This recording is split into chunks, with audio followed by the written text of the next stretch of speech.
Assalamualaikum warahmatullahi wabarakatuh. Bismillahirrahmanirrahim. Alhamdulillahirabbil alamin. Hamdan yuafi ni'amahu wa yukafi majidah. Asyhadu alla ilaha illallah wahdahu la syarikalah wa asyhadu anna Muhammadan abduhu wa rasuluh wa la nabiyya ba'dah.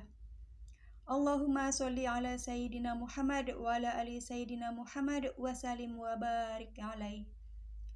Amma ba'du. Dengan channel Tukang Kebon dan Kucing yang setia di sini, alhamdulillah wa syukrulillah kita bisa berjumpa kembali untuk mengulas bahasan utama kita mengenai budak angon atau Satrio Piningit. Dan kali ini saya akan mengetengahkan sebuah bahasan dengan judul jumlah kerusakan dan korban jiwa terparah dan terbanyak selama masa pembersihan era budak angon atau Satrio Piningit.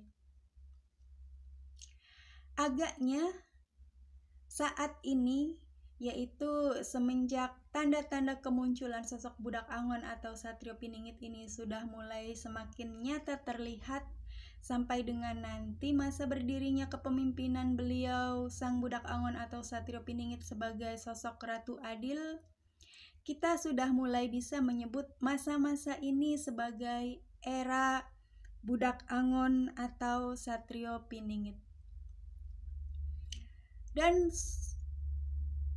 telah menjadi suratan ilahi bahwasanya kemunculan budak angon atau Satrio Piningit tidak dengan cara yang santun, tidak juga dengan cara yang baik-baik saja, melainkan dengan adanya gejolak yang luar biasa berupa bencana-bencana, huru-hara, goro-goro, gonjang-ganjing berkaitan dengan alam dan juga manusia.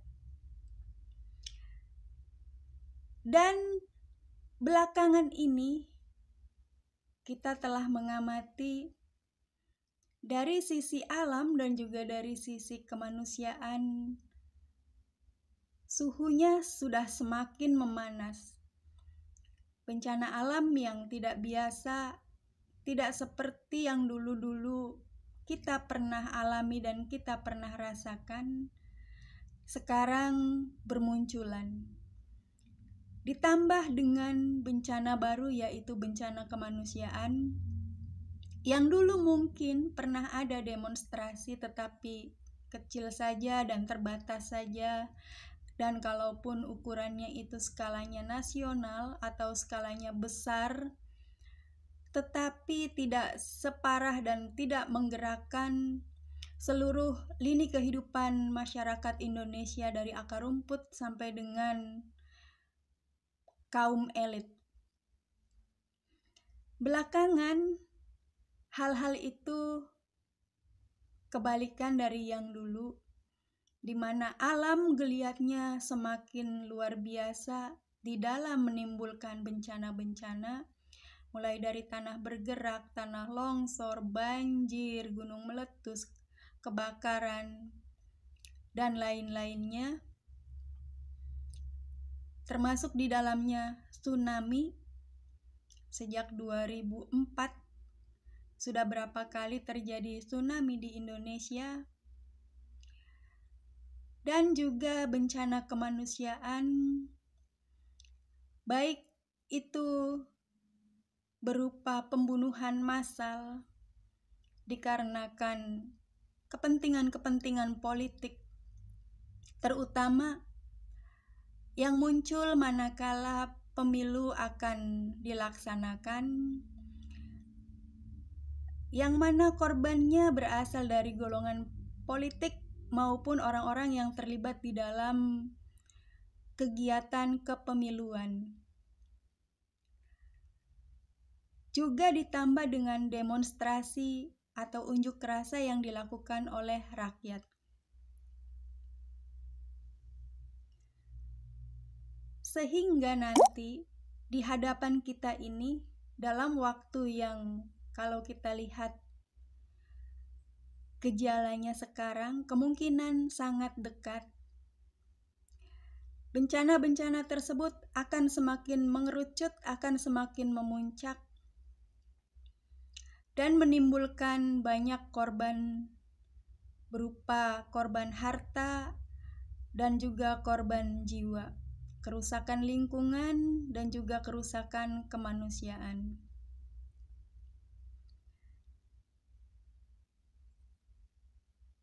Kita melihat seperti yang telah saya singgung di bahasan-bahasan sebelumnya tentang keadaan Gunung Merapi dan juga keadaan kehidupan perpolitikan negara kita saat ini. Belakangan, geliat Gunung Merapi semakin giat dan semakin galak. Dalam kurun waktu 1 bulan belakangan ini saja, peristiwa gugurnya atau peristiwa terjadinya awan panas guguran yang disertai dengan wedus gembel sudah lebih dari 3 kali kejadian. Meskipun jarak luncurnya masih belum seberapa dan awan panas atau wedus gembel yang ditimbulkannya juga masih belum memakan korban karena masih terjadi di wilayah tubuh Gunung Merapi itu sendiri saja. Dan kekacauan-kekacauan, kerumitan-kerumitan kehidupan perpolitikan sekarang semakin memuncak dan semakin memanas. Titik didihnya hampir mencapai titik didih maksimal. Kita hanya tinggal menunggu waktu saja. Perselisihan rakyat dengan pejabat membuat kita, terutama saya, merasa sangat tertarik untuk terus mengamati apa yang akan terjadi ke depannya. Rakyat yang menuntut kejujuran, ketransparan dari para pemerintah yang menjadi pemimpinnya, pejabat-pejabat negara yang mengemban amanah jabatannya saat ini semakin panas. Sebenarnya mereka hanya menuntut kejujuran dan masih memberikan kesempatan apabila orang-orang yang diduga melakukan kesalahan ini menunjukkan itikad baik untuk mengakui atau kalaupun tidak mau mengakui kesalahannya, paling tidak menunjukkan dan menjelaskan apa yang menjadi sebab mereka tidak bersalah. Akan tetapi yang terjadi sebaliknya, sepertinya tidak ada orang-orang yang diduga bersalah ini kesadaran kebersalahannya hilang dengan alasan yang mungkin hanya mereka sendiri yang bisa memahaminya. Dan ini tentunya sangat berbahaya. Kesempatan terakhir untuk bertaubat bisa jadi hilang dengan terpantiknya amarah rakyat, lalu menggeruduk orang-orang yang bersalah dan menuntut pembalasan keadilan sesuai dengan timbangan kesalahan-kesalahannya.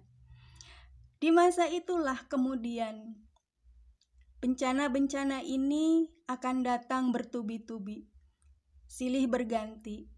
Alam kemanusiaan, kemanusiaan alam, terus sampai dengan semuanya maksimal dan muncullah sosok budak Angon atau Satrio Piningit ke hadapan kita. Karena bencana-bencana tersebut tentu saja akan menimbulkan korban, baik korban jiwa maupun korban harta. Berikut kerusakan-kerusakan yang terjadi di dalamnya. Jogja Solo tentu saja merupakan wilayah yang sudah pasti sangat rusak dan sangat banyak memakan korban. Berikutnya adalah seperti yang telah saya sampaikan, terjadi di Kebumen dan juga Klaten. Jogja, Solo, Klaten, Kebumen akan menjadi wilayah yang memakan korban dan menanggung kerusakan paling banyak dan paling parah dari seluruh wilayah lainnya di seluruh penjuru tanah air Indonesia. Demikian yang bisa saya sampaikan. Billahi taufik wal hidayah wal inayah. Wassalamualaikum warahmatullahi wabarakatuh. Sampai jumpa di konten yang lainnya.